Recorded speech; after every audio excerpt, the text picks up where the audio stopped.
Merkel Media. What does the goddamn line say, Tony? Please.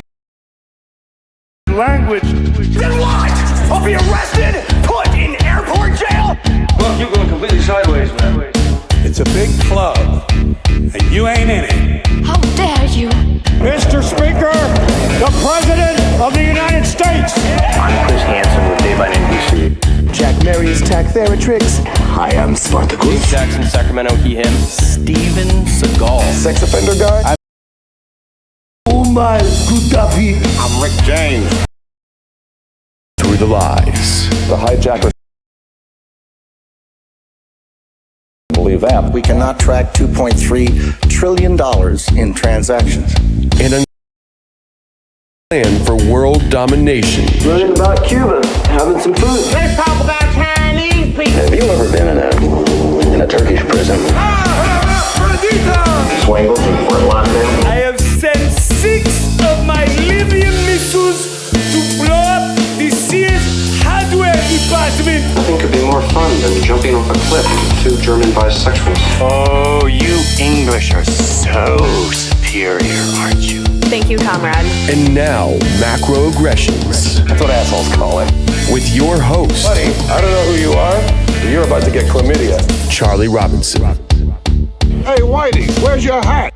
You want to drop the blame on Charlie and say it's all Charlie's fault. He was a retard. I get some goddamn diuretic.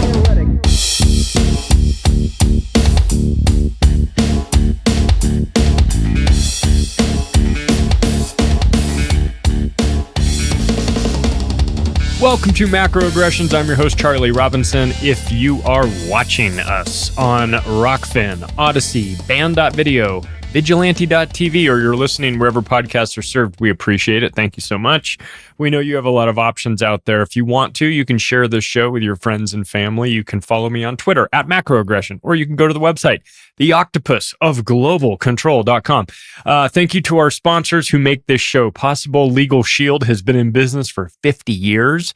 They have an A+ rating with the Better Business Bureau. Their services are available in Canada and the United States. And I'll tell you why you should take a look at this company. It's the collective buying power of all of us directed towards high-power law firms in your area. It just allows you access to a lawyer at a price that's very reasonable. How reasonable? $1 a day.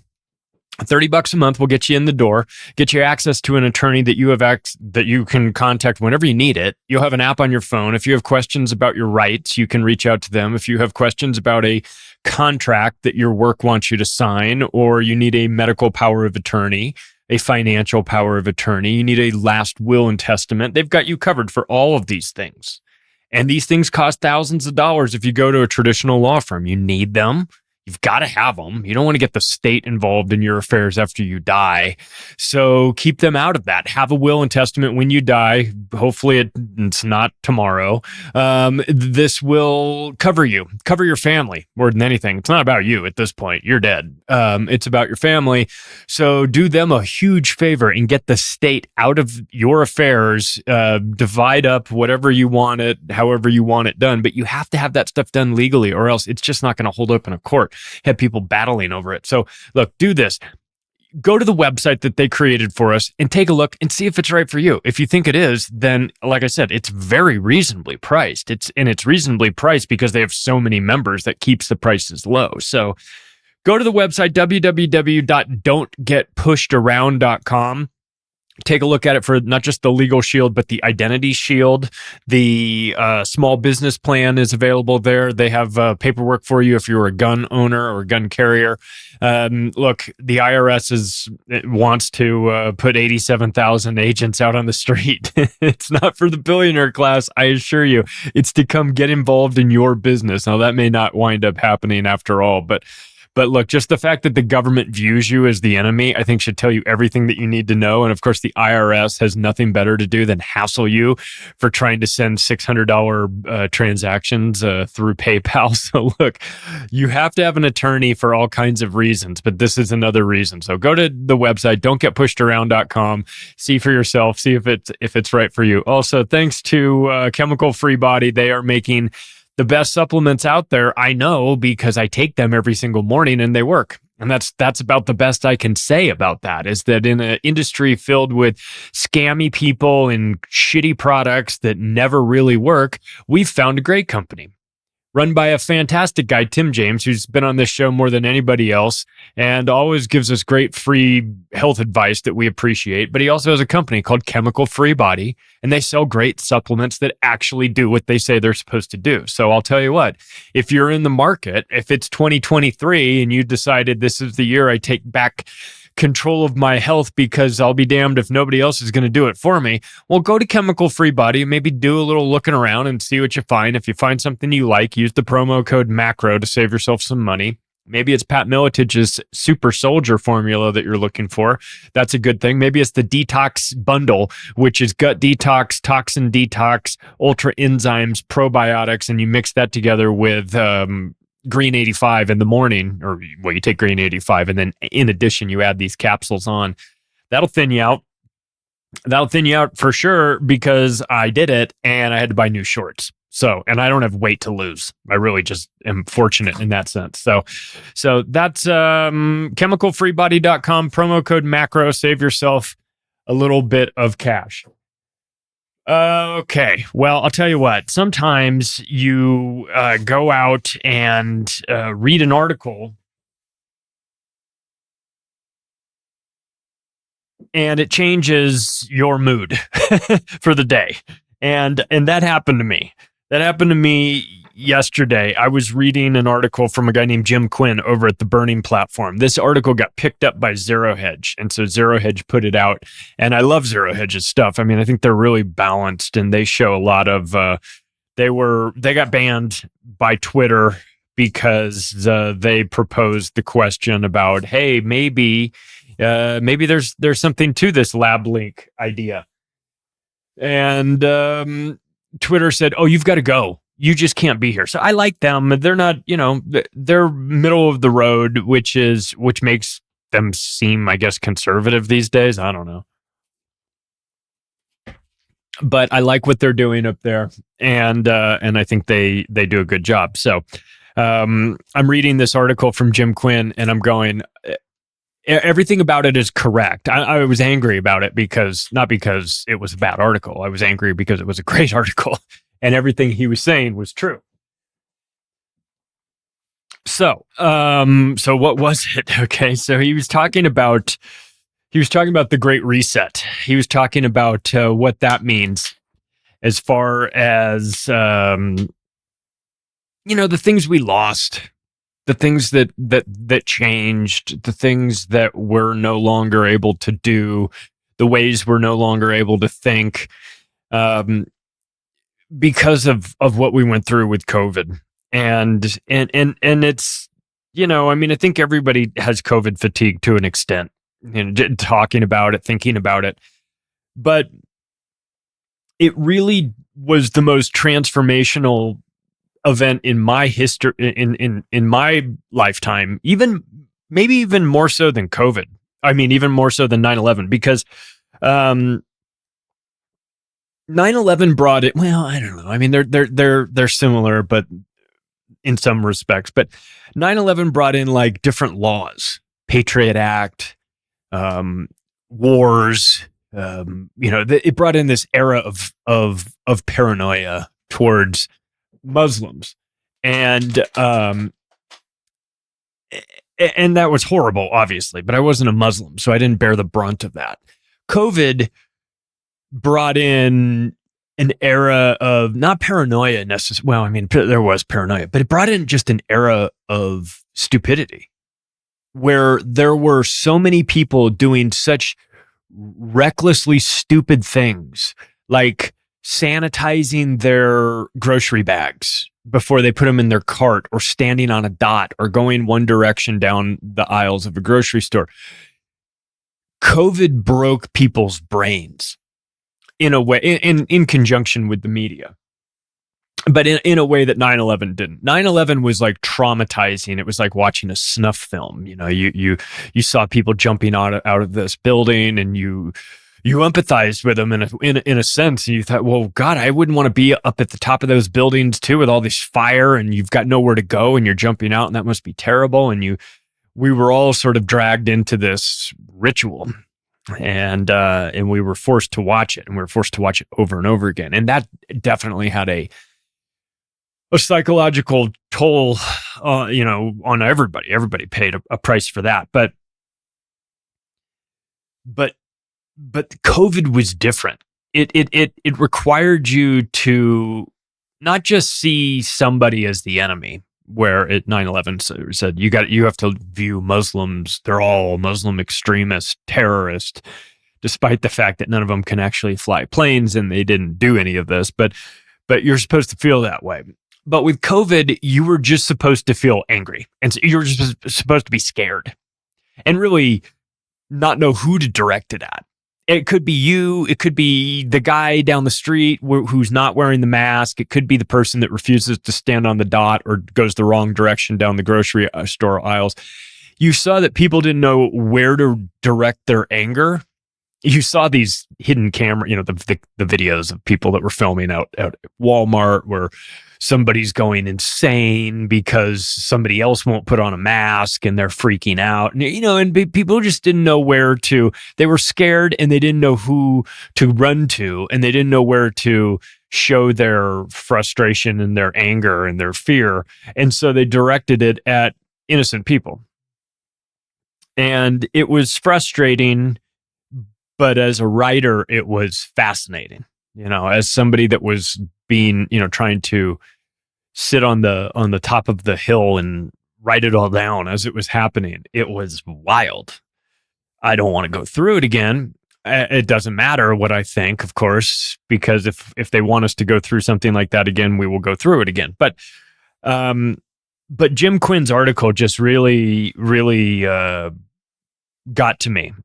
And he writes for the Burning Platform, and it's not the first time the Burning Platform has got on my radar as having an article that was put out on Zero Hedge that I read and went, God damn, these guys are good. So I don't know anyone over there, but I like what you guys are doing for sure. And so it made me think, like, what has been sacrificed at the altar of the Great Reset? A lot, actually. A lot. Well, let's start with that. Let's start with sort of identifying some of these things, because as we drift away from that time period, it all feels like a mushroom trip or something. You remember the bulk of it, but there's some things around the periphery that get a little foggy, and someone reminds you, and you go, "Oh yeah, I totally forgot about that." So let's smoke the proverbial joint at the end of the mushroom trip and sort of kick back that experience for a little bit of time so that we can process it properly and get the most out of it, because COVID was a learning experience too. It was crazy and obviously, there were medical mishaps and poor messaging and mental illness on parade, but there were also some very fascinating things that we forgot about in the haze. It was like a fire hose of insanity, and you're just thirsty and you just want to sip, but you can't get a sip in COVID because you were just getting bombarded with stupid directives and medical ideologies that weren't grounded in reality, and things like you have to wear a mask, and then but the box that the mask came in said that these masks don't work for coronavirus, but you had to put it on or you'd get thrown off of an airplane and a $50,000 fine, and they'd arrest you. And if you were surfing out by yourself on the ocean, the police would wait for you when you came in with your surfboard so they could arrest you for not wearing a mask while you were out surfing by yourself. So it's like nothing was anchored in logic or reason. It was just free floating anxiety. And free floating anxiety clicks up with out there in the world, and it no longer becomes free floating. It becomes sort of like tribalistic insanity. And we saw this happen especially on the left. And now I'm not a guy who's on the right, but if I'm keeping score of this, if I'm the referee and I look at who won and lost COVID, if there is a way to do something like that, the left definitely lost and lost badly. Their ideas were dumb. Their response when people pushed back to their ideas was to shut them up. The concepts that they thought were going to save COVID, like bulldozing sand into skate parks in California. These are things these are decisions that are made by authoritarian lunatics that don't know science. They don't understand. They don't care about science. They just want to be able to tell people what to do. And they also don't want any blowback from people saying you didn't do enough. And, so they want to be able to say, why bulldoze sand into the fucking skate park? What else do you want me to do? And you go, well, I never asked you to do that. I don't want you to do that. I want you to do something constructive, not putting 2x4s up across the basketball rims so that people can't play. They were screwing these 2x4s to one another, going across the basketball rims so that you couldn't play basketball. And you go, oh, so we're stopping COVID from doing that? They're like, well, we just don't want people to play basketball. Like, why? Well, because if you get groups of people, then there could be a spread. Oh, okay. Is that really the reason? Or are you just trying to shut down society because you're petty authoritarians, So logic and reason were sacrificed on and they have to be. You really have to, because if you're trying to keep some sort of massive scam like this going, there's no reason in this. That does have to be. It's like they say the first casualty of war is the truth. Well, the first casualty of a massive psyop is logic and reason.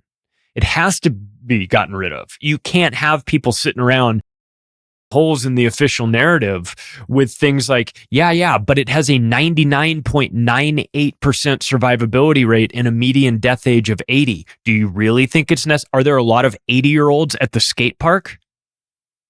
Do we really need to be bulldozing sand into the skate park? Because for kids, the survival rate is 99.9997%. So what the fuck are we doing here? So are we following science, or are we following fear? Or are we just trying to make people insane? So the science, real science, was most definitely sacrificed, had its heart pulled out. Fauci, conducting this blood ritual, took a bite out of the heart, showed it to the world, and said, I am the science now. That's where we got to. I don't want to ever hear anybody ever again tell me to. You can take trust the science and you can stick it right up your ass. Okay? Because we were talking about science and you called us unhinged conspiracy theorists. You told us that you told us that we don't know.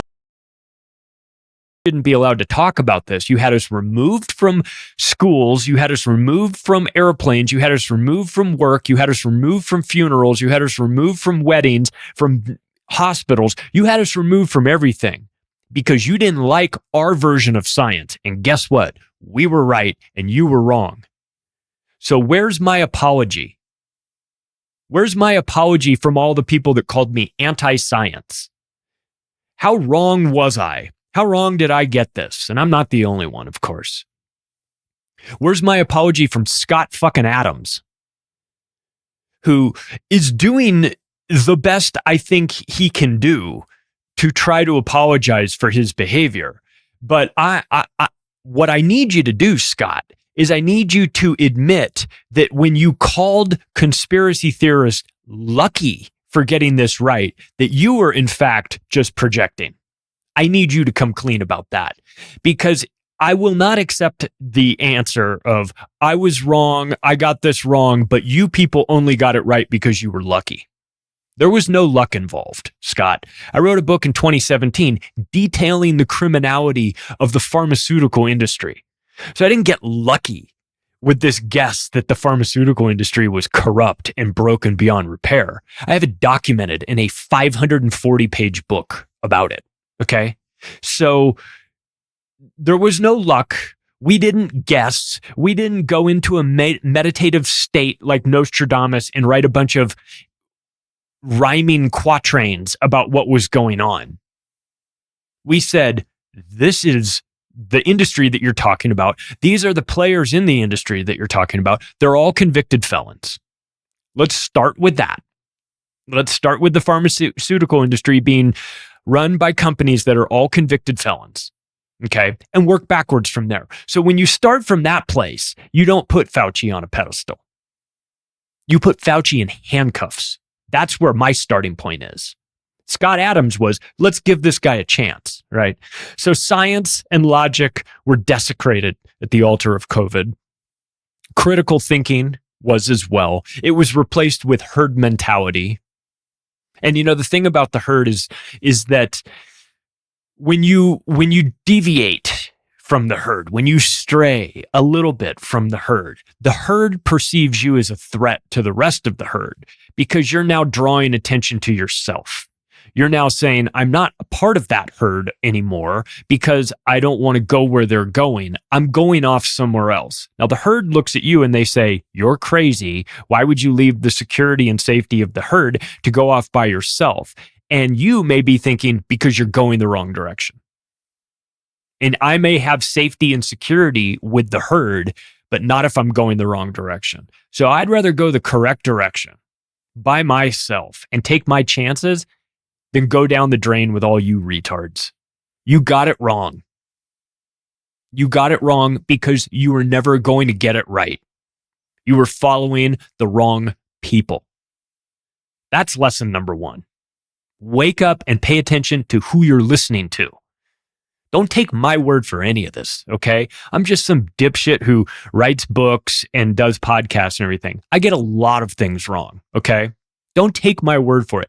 You can hear me, hear what I say. I love that. I appreciate that. That is the point of the show, after all. But double check it.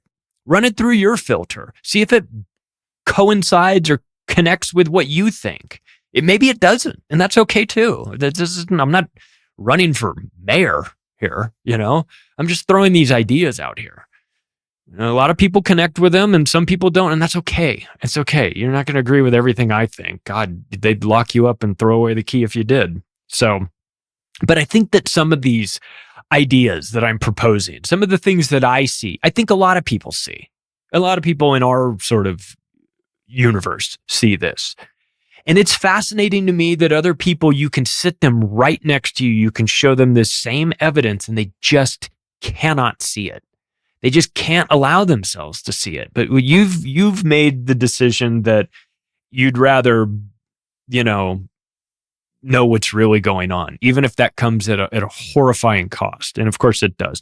I think integrity was sacrificed as well. You know, the banning of people, the banning of ideas, the banning of books, the banning of all these things, you know. I remember talking to Don Jeffries about this. I was just about to put out Hypocrisy, the third book. And you know, some of it, well, actually quite a bit of it was dealing with COVID. And I thought about having sort of a sub headline.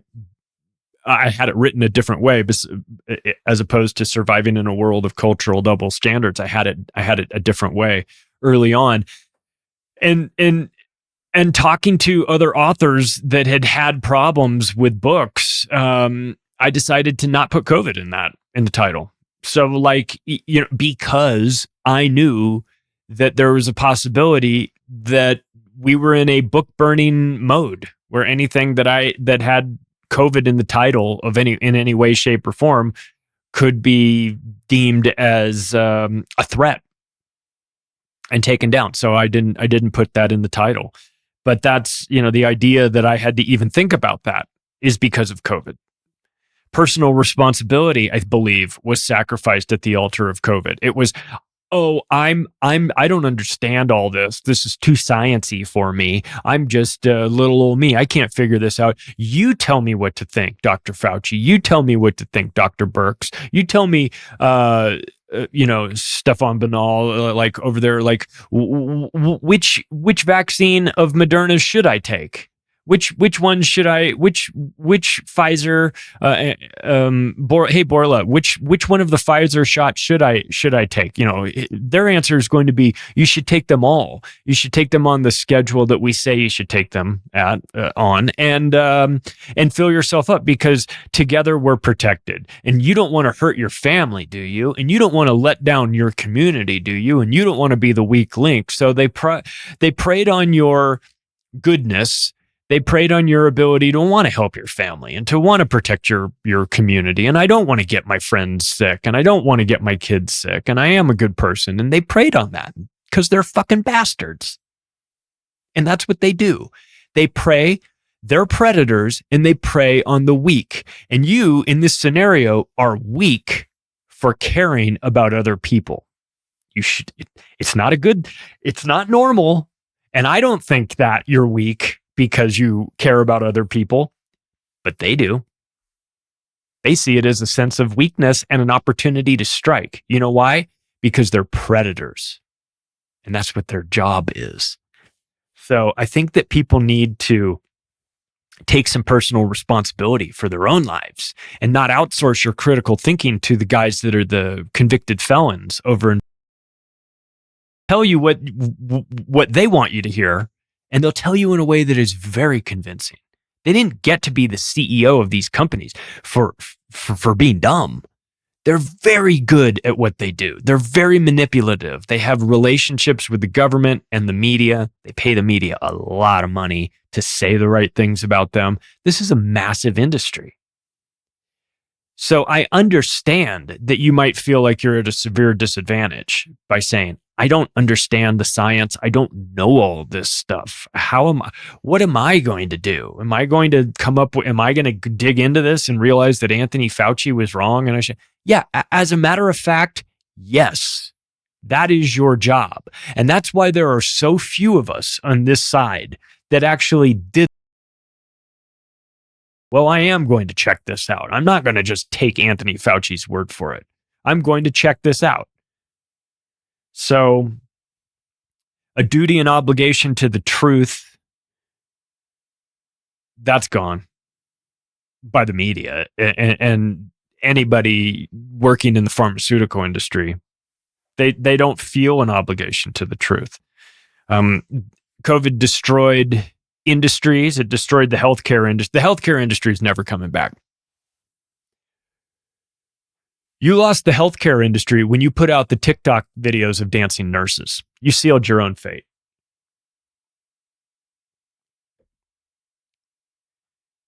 I don't understand why people won't take us seriously. Really? What's with all the TikTok videos of dancing nurses? If the hospitals were overflowing and I wasn't allowed to go in there and see my dying relatives and everybody's going to die, why do you have all this free time to put together choreographed dance routines that were stupid and annoying and didn't make any sense and didn't help anybody out and didn't pass along any message, but they were just everywhere? Like a memo went out telling everybody to do this. And I don't know what was more concerning, the fact that everybody got the memo and decided to do it, or the segment of society that thought it was fun to watch that. I mean, like if your search history shows that you're watching a bunch of TikTok nurse dance choreographed videos, but you're not doing it like ironically, maybe you, I'm just saying. Decency was sacrificed. Humanity was sacrificed. I'm a nice person. I'm a good guy. I like to, fuck with people from time to time when they deserve it, but I would never go on the offensive against somebody that didn't deserve it, somebody that was weak or powerless or something, like just to be a jerk. But I know a lot of other people would, because I saw it. I saw this on video. I saw this in reality. I saw it with my own eyes. I watched people treat other people like they were lepers, not leopards, but lepers, the kind that go to Molokai to have their arms fall off.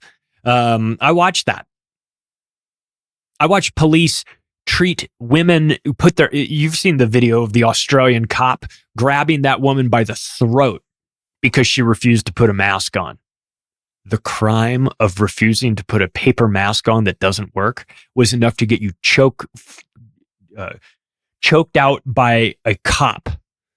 And people ask me, why do you have such strong feelings towards cops?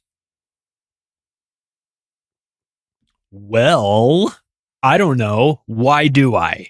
How many videos do I have to see of cops choking people out, hitting people with batons, pepper spraying them, tasering them, shooting their dogs, shooting their family members? How many? How many times do I have to see that? Over what? What is the crime? Murder? Capital murder? What did this felon do that you had to come in here and choke out his entire family and shoot his dog? Oh, well, we got a call of loud music being played. Really? And you're at the wrong house. That's why I hate cops. Unthinking who lost their humanity during COVID. The entire police force of the United States needs to be retrained. They need to get rid of the Israeli trainers. They need to start from the beginning and retrain all the cops in America to realize that the public is not the enemy. And you may have the 1033 program and you may be loaded up and dressed like you're in war and would have the guns like you're going to war and the mentality that you're going to war. But guess what? You're out on the streets in Flint, Michigan, and you're not at war with us. You work for us. You work with us. You're part of our community. Don't ever forget that. And I'm not going to allow COVID to be the excuse. Well, mistakes were made. This very Rumsfeldian philosophy of, well, mistakes were made during COVID. It was the fog of the COVID war. It wasn't foggy on my end. Funny. The mistakes were all made by your end. Funny how we in the alternative media, we were getting it right from the beginning. It's almost like we were trying to get it right and you guys were trying to get it wrong. Friendships and families were destroyed over this. Straight up. Think about it in your own life. How many friends do you have that you just found out how close your friendships really are over the last 2 years? I thought when you slated me to get put on the boxcar and resettled in the East, well, then you can go fuck. You know what I mean? When you called for class citizen out of existence to have my kids banned from dirty, diseased, anti-vaxxers, blah, they're all going to get you. When you pulled that shit, you lost friends forever. So friendships were destroyed. Families were torn apart. Even families that agreed with each other were torn apart. Like when you had to go hug your grandpa, say goodbye as he's dying in a hospital. And, well, first of all, you weren't even allowed in the hospital. But if you were allowed in the lobby, then you had to hug him through some plastic sheet in some contraption. Unacceptable, unforgivable, unforgettable. How much of our freedom, let's talk about that for a second, was sacrificed at the altar? Freedom of speech, freedom of medical autonomy, freedom of thought, freedom of speech, not just in your own verbalizing, freedom of speech online. We saw that taken away. We saw that in the Twitter files taken away by the feds. Direct orders to Twitter. Not that Twitter had a problem with it. They were more than willing to delete all the people that they didn't like, but they were getting requests from the federal government. And then they were later told that those requests were going to eventually become orders.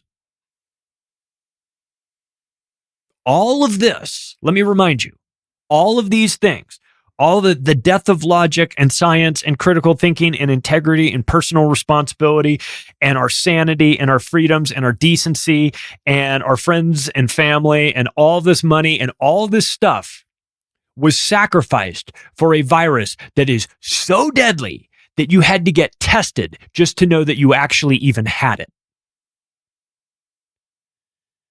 A virus so dangerous that it has a 99.98% survivability rate and a median death age of 80 years old. The median death age in America pre-COVID was 79. You should be so lucky. You get an extra year thanks to COVID. But the television broke people's brains. You know, you were gaslighted by the media constantly.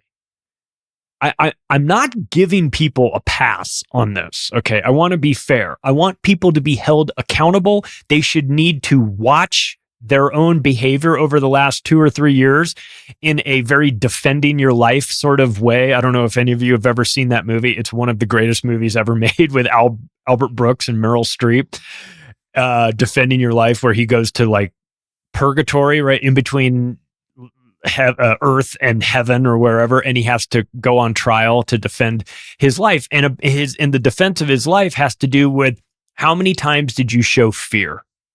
And what did you do in the face of fear? And it's a comedy, right? And it's a really well done movie, and it's fucking hysterical, man. I mean, the whole movie is great. But if you were forced into a defending your life moment where you had to sit and defend your actions over COVID, could you do it? I could. I have no problem defending my actions over COVID. But there's a lot of people in this world that would fail the test. They would get sent back. For failing the test in the movie, you got sent back to Earth and you had to go through your life all over. You had to live again. You had to get reincarnated. For winning, you got to move on. You didn't have to go back to Earth. That should pretty much tell you everything that you need to know about this hellscape prison planet that we live on called planet Earth, that may or may not be curved. I don't know. I'm just kidding. I don't want to start any controversies here. Look, we got dancing nurses, we got donuts, and we got propaganda. That's what we got. Those were the answers to our questions of how are we going to get ourselves out of this? We're in this situation. Let's put the fear aside. What's the strategy? How do we get ourselves out of it? The solutions that were offered to us in our time of need were Krispy Kreme donuts, TikTok dancing nurses, laps around Talladega Speedway, and bulldozing sand into skate parks. Those were the solutions to our problems. And you wonder why I speak at anarchist conventions when the solutions are all from solutions, air quotes, are all from government agencies, and they're all dumb. Well, the dancing nurses weren't technically from government agencies, but they were still dumb.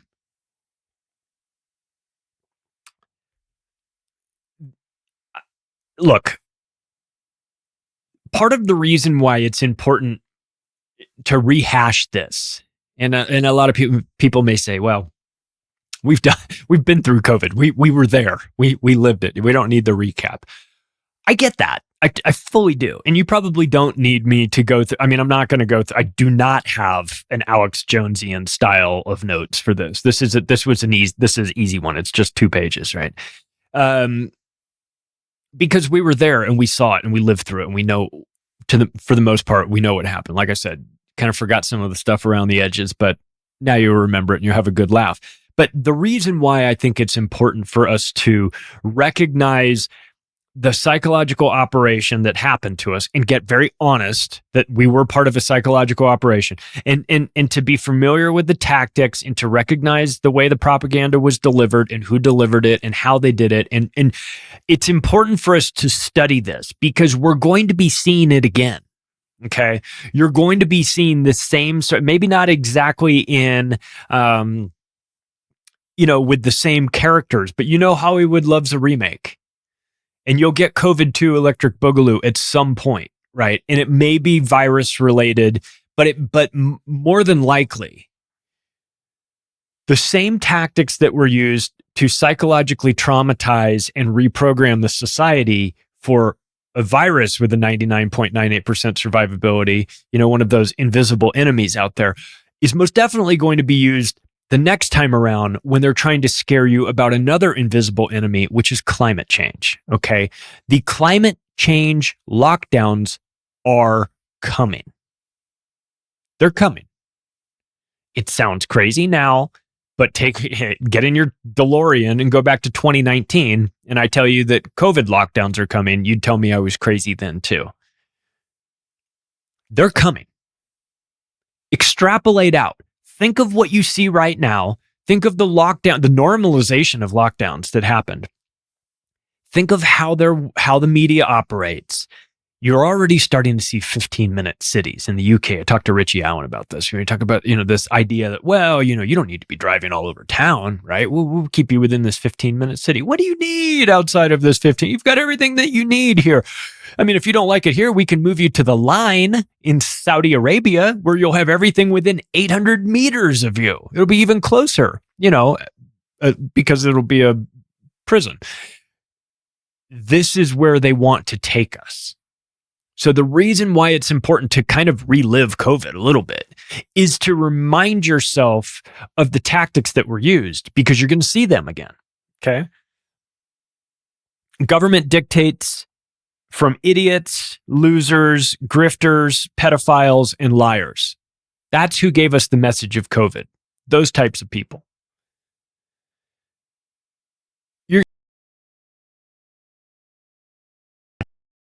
But there'll be a Fauci character. Maybe it's Al Gore.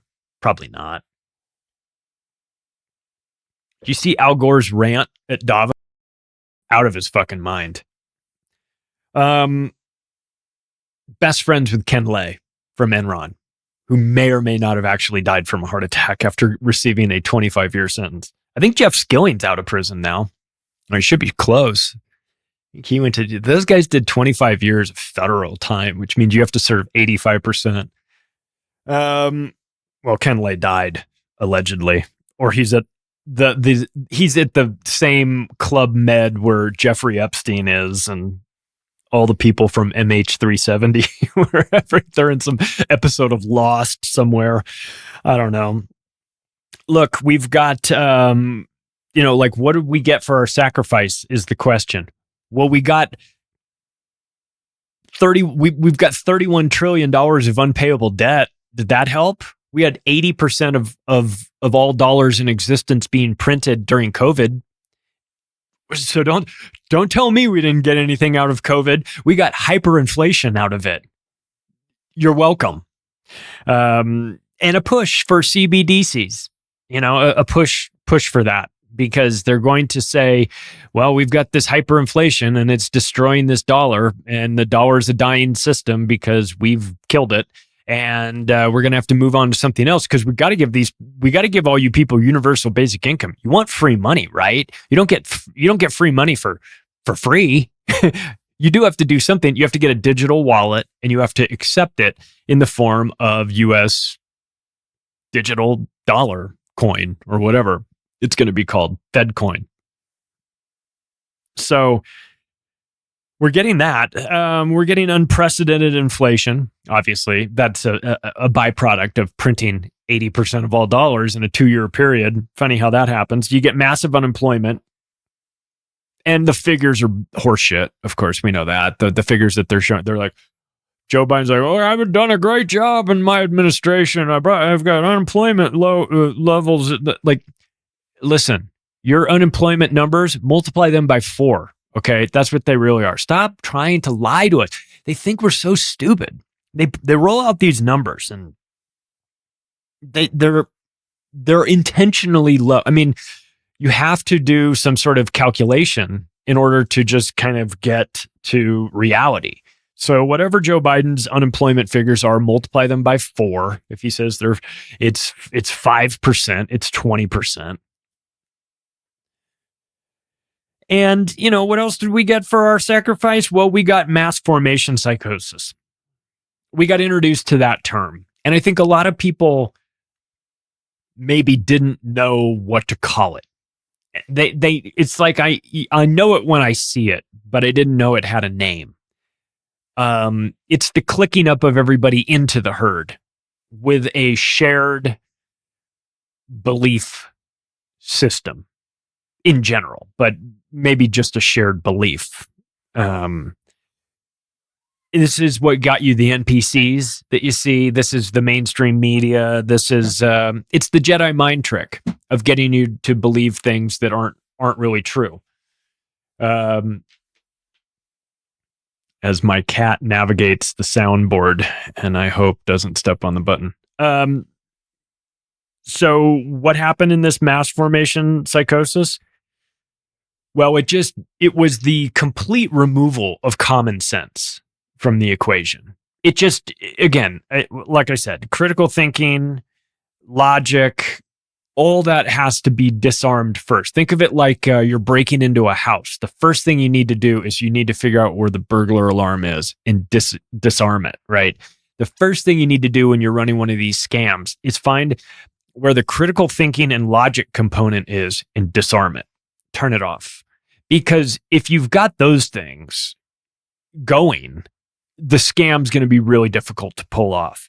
So this is why we got, as a result of the mass formation psychosis, you get no common sense, no ability for self-reflection, no internal monologue, no willingness to understand that they've been had, no comprehension that they could have possibly gotten this wrong, no ability to comprehend mathematical statistics like 99.98%, things like that. There's a barrier that comes down and it shuts off everything external to the mass formation messaging.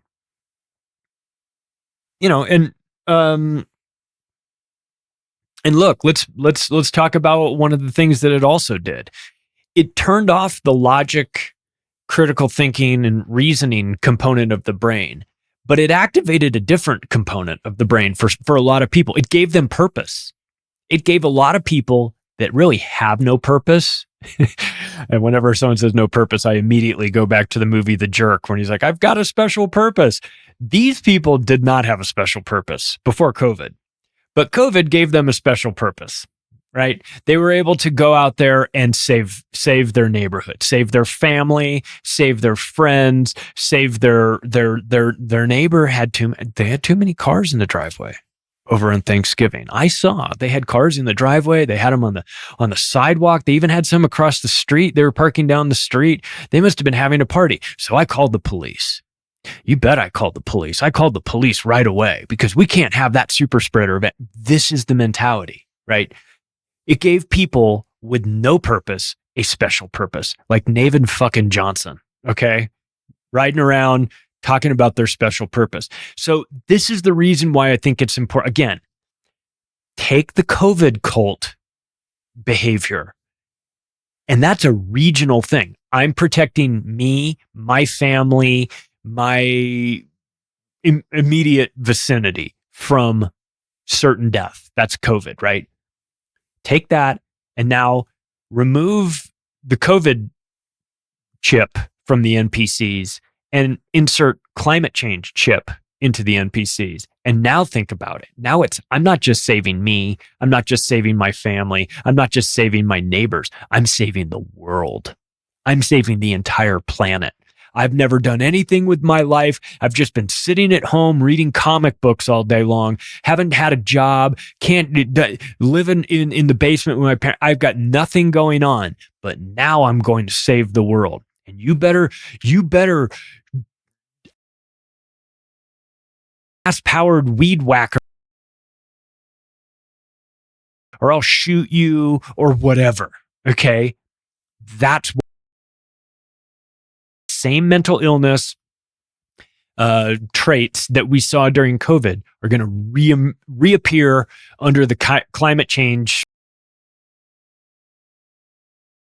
A real problem for us. We saw corruption across all of our industries during COVID. I mean, undeniable banking, medical, media, defense industry. It was exposed for what it is. Corruption everywhere. Think of how corrupt the mainstream media is.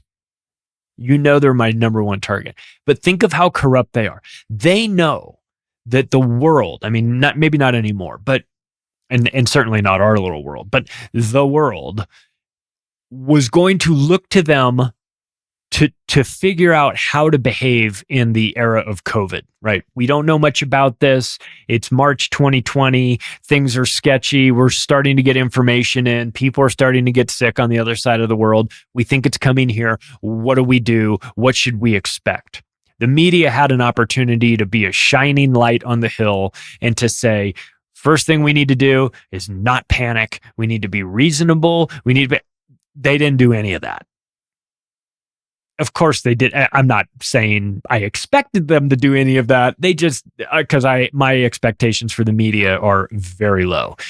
And so they did what they do, which is never let a good crisis go to waste, as Rahm Emanuel says, right? So they use this event as the justification to go to breaking news all the time and to scare the shit out of you and to tell you, to have a running death count at the bottom of the screen that was showing that number of COVID deaths every day. Why didn't we do this Are we about humanity?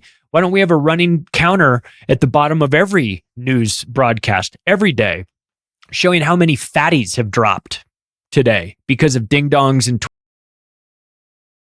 and night statistic. You can't do that. Oh, you don't care about that. So it's not about humanity. Okay, let's just get that out. It's not about humanity. It's about control. So we watched this corruption. We watched the corruption in all of these industries. We weren't surprised by it, of course, but we watched it. And what else happened in the wake of this? Well, we got pushed closer to World War III. We saw that because of everyone's insistence. Again, nobody would think to stand with Ukraine if they hadn't just come off of standing on a dot 6 feet away from everybody else. It's dog training. They could have very easily asked us to sit with Ukraine. And everyone would be a good boy and would have just sat there until told to, stay. Okay, now you can come. You know what I mean? This is where we are. We watch social media become a battlefield. I mean, a good case can be made that it had always been a battlefield, but normies, NPCs, and the government versus humanity. Sanity, decency. It was narratives versus actual ideas, right? We saw a lot of bad stuff during that. So let's talk about this. Let's talk about the enemy of humanity. Let's talk about who was really driving this. Because again, you're going to see the people come back for a repeat because Hollywood loves a sequel. To see the World Economic the World Health Organization. It might be a different health emergency. It might be something totally different and definitely scary, like monkeypox. They tried, failure to launch monkeypox. Again, ask yourself the question, why were they in such a hurry to make you scared of something that isn't scary? Isn't the object to calm everybody down? If you're trying to calm everybody down so that we can be reasonable and logical and orderly as we get on the lifeboats of this sinking ship, why wouldn't you be calling for calm? Instead, what they want you to do, they wanted you to be afraid. They wanted you to be panicked. They wanted you to fear monkeypox, a virus so dangerous that they stepped on their own dicks by saying it's monkeypox and it's definitely going to kill everybody. But we're not racist. We're not racist for the name. And everyone's like, nobody said you were. Do you have some sort of internal, undiagnosed racism that you'd like to discuss about this monkeypox thing? Because none of us said it was racist. You guys all did. Would you like to discuss it? You know, there is humor in all this insanity. You have to look for it. You have to pull the peanuts out of the elephant shit, so to speak. But they're there. Look, we're going to see more of these people. We're going to see all the groups that were involved in this because they're the globalist organization that wants to destroy society and rebuild it a different way, a way in which they control. So whether it's COVID, fake future alien invasion, made up for the purposes of scaring the shit out of people, just understand that there is a process to this, and that it always is going to involve the CIA and NATO and FBI and CDC and the Food and Drug Administration and Department of Justice and the Internal Revenue Service and the Pentagon and the media and the Gates Foundation and of course the experts. It's always going to have the experts. The experts are always going to be, what is this expert? Oh, we're joining us on the line is so-and-so, expert in blah, blah, blah, blah, blah, blah, blah. Come on and tell us. Well, you definitely have to be afraid of the blah, blah, blah, blah, blah, blah, blah. And it's like, you're just trying to scare us because people give away their rights and turn their brains off when they're scared. They make short-term decisions as a very odd. This is just rudimentary level sociology. Okay.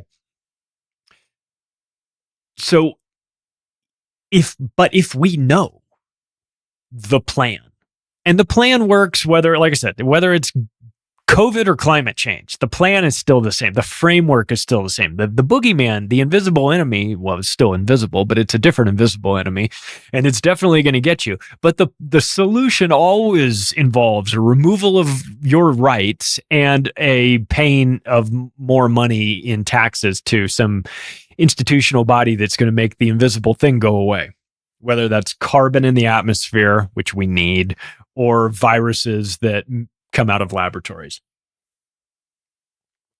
So get ready for more fear the next time around, and uncertainty, and reshuffling of priorities, and expert opinions, and silent weapons for quiet wars, and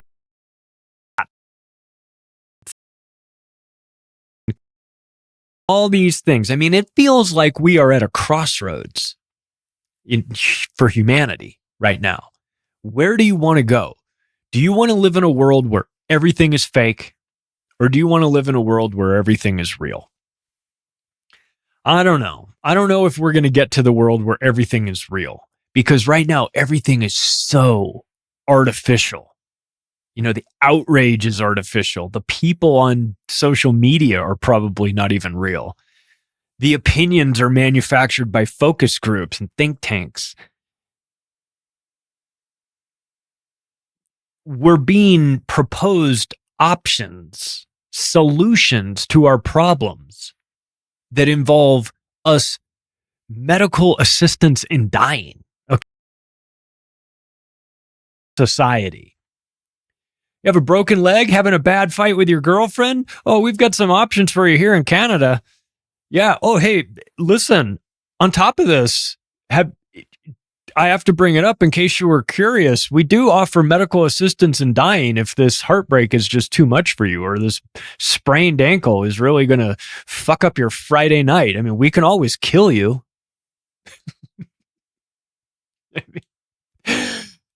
10,000 people took Canada up on their offer last year. It's a booming industry. We wind up in this world where it's like current artificial society versus authentic humanity. Society is with COVID, the mask came off. We were able to see what these people really want and who they actually are and how they really think about you. Tough decisions were made and some people had to be let go. Like they want everybody dead, right? So this artificial society that we're living in is completely devoid of honesty and integrity and personal responsibility and trust and authenticity and curiosity and education and safety and all these things. It's all those things that matter, that make life interesting and worth living. They want all those things gone. Instead, they fill it with corruption and narcissism and materialism and assumptions and regulations, and everything's synthetic. Nothing about it feels real. Nothing about it is what we want. We're arguing with people about stupid shit while the important things aren't even allowed to be discussed. Consume more. You're not worrying about the crisis enough. Fuck's sake, why aren't you still doing that? I mean, we told you. How much simpler do we have to make it? I told you who to hate. Please hate them. You're not hating them enough. And I need you to give the other side money. And yet maybe you're not going to have heat this winter. But it's a small price to pay for knowing who to hate, isn't it? We live in like a digital Potemkin village right now. Where you're like Truman Show, where you're looking around the corner and you're like, it kind of looks real, like the way a building looks in a dream. But then you go around the corner and you go, I feel like I'm on some sort of soundstage somewhere in like Panorama City or someplace. You know what I mean? Like, am I in Burbank? Have I wandered onto the soundstage of life? Because I think I see craft services right over there, right out of the view of the camera, but I'm supposed to be only in the place where I'm on the stage, but everything feels fake and all the lines I'm supposed to read don't make any sense. I think a lot of people feel this way. We've been against our will, have been cast as extras in the most insane science fiction movie ever that doesn't have a very well-written plot. And you just keep going, can you just end this fucking movie already? I'm so tired of it. But then you know that there's part 2 coming. You know it. I mean, we're getting incrementally pushed closer to World War III and an economic collapse. And I'm supposed to debate some asshole who thinks he's clown gender? I mean, I've got my anger here. Not a very good use of my energy and time to argue with these people. And I think you probably feel the same way on some level. Like, I'll do it if I have to, but I don't want to have to shake people out of this and say, it's all fake. It's all being manufactured. I feel like it's time for everyone to stand up for themselves. It's time for everybody to wake up to this or not. But like, if you're drifting through life half conscious to what's going on, what is it going to take to wake you up? Is it the fact that the empire has decided that they're going to ban wood-burning furnaces? Is it that the empire has decided they're going to ban gas stoves or ban gasoline or ban free speech or ban vehicular movement or ban meat or ban cash? How long are you going to sit on the sidelines with your head up your ass until you wake up to what's really going on? They're banning all of the things that you want and need. Are you going to do anything about it? Or are you just going to sit there and eat the bugs? Because I'll tell you what, if your decision is to sit there and eat the bugs, good luck to you. you get everything you deserve. If you refuse to stand up to these people, you're going to get what you deserve. But I think there's a segment of society that is waking up from this stupor slowly. And I think it's the vaccinated. I think there's a segment of the vaccinated that are going through all of the phase in a condensed timeline. And it's really a lot for them to handle. If there is somebody in your life that has taken the shots for whatever reason, they thought they were going to help, they were coerced into doing it, they wanted to trap, whatever the reason is.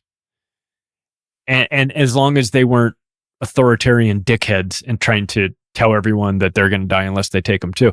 Like if they just got convinced to take them and they're starting to wake up, my advice or my request would be, with those people, be patient, because it's a lot to process.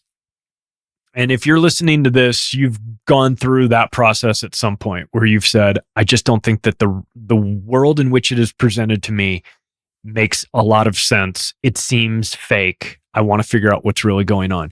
If you've had those thoughts and you found your way to shows like this, you're way ahead of those people. It's not a contest, to be fair. It's not you just started earlier than them. They may lap you. They may pass you. They may wake up and and it might be the one thing. So, you know, there's room for everybody on this bus. But if you're just waking up to this because you took the vaccine because you thought you were helping, and now you have some real questions about it, you're going to go through all the phases: confusion, denial, anger, depression, anxiety, neuroticism, acceptance. Ultimately, you'll get to acceptance. I accept the fact that I gene therapy. For whatever the reason, I was duped. I didn't want to do it, whatever. I did it anyway. What does that mean? What is the price you pay for that? Well, I'm not going to tell you the price that you pay according to Dr. Robert Malone. No hope. So I will say that your hope comes in knowing that they'll never pull this on you again. And maybe this is going to be the wake-up call for you. Jim Quinn from this article that sort of got me down this path said, we are in the midst of a fourth turning where reason and critical thinking are far outweighed by emotion and temporary insanity. And I think Jim's right in this. I think this article was fantastic. It got me very angry and made me motivated to want to talk about it so that people don't fall into this trap anymore. Because it's coming again, you know. Unfortunately, we sort of know that. And you know, and like I said, it's probably going to be climate lockdowns. It's definitely climate change related. But you'll see this sort of methodology. Media gets involved, expert opinions come out, government reinforces it, decisions are made, money's thrown at the problem. This is trust the science is settled. How dare you question the science? You're anti-science, you might even be anti-human, you're anti-American. You see this process. You've been through this process. You thought it was just for COVID. What I'm trying to remind people is that the mechanics of this process work for all kinds of things. We just happen to experience it with COVID. We're going to see it again with climate. We'll probably see it again for some other invisible enemy that'll be coming our way. Just remember this, that the goal is demoralization of the people, like Yuri Bezmenov said. And also the destabilization of society, so that we will let it all go and that they can remake it in their image. That's just not a plan I'm willing to get on board with, and I doubt you are either. Hey, if you like this episode, you can take the additional step right now of sharing it with your friends and family. You can follow me on Twitter @macroaggressions or go to the website, theoctopusofglobalcontrol.com. Thanks, everybody. I'll talk to you soon.